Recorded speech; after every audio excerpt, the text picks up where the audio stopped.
ही घटना नागपूरची आहे. लग्नाला 10 वर्ष उलटूनही मूल न झाल्याच्या रागातून पत्नीला मारहाण करून तिची हत्या केली. नागपूरच्या कळमळ पोलीस ठाण्यावर्गत तिची हत्या केली. विजयनगर परिसरात ही घटना घडली. दरम्यान या घटनेची तक्रार आपल्यानंतर पोलिसांनी आरोपी पतीला अटक केली असून अधिक तपास करत आहे. मिळालेल्या माहितीनुसार मृतक महिला 40 वर्षीय शबीरा वर्मा असून तिचे लग्न 10 वर्षापूर्वीच आरोपी 43 वर्षीय बाबूलाल जीवन वर्मा यांच्यासोबत झाले होते.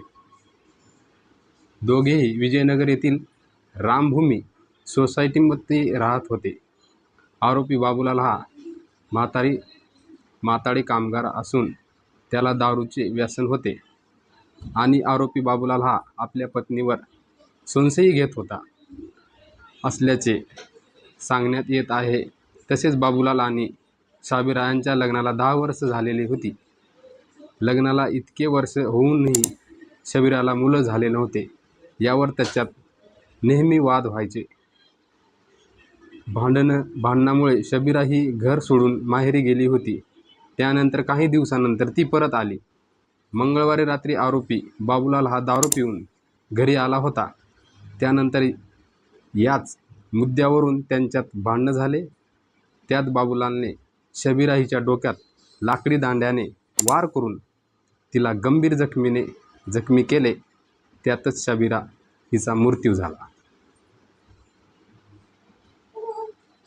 करत होते. मात्र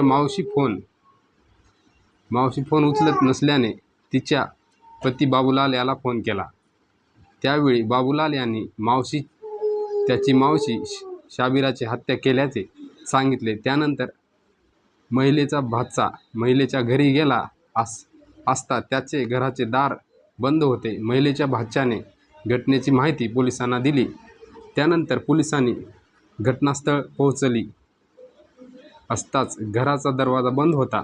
पोलिसांची दार ठोठावल्यानंतर आरोपीने दार उघडले आणि लग्नाला 10 वर्ष झाले असूनही माझ्या पत्नीला मुलं बाळ झाले नाही म्हणून मी माझ्या पत्नीची हत्या केली असे सांगितले.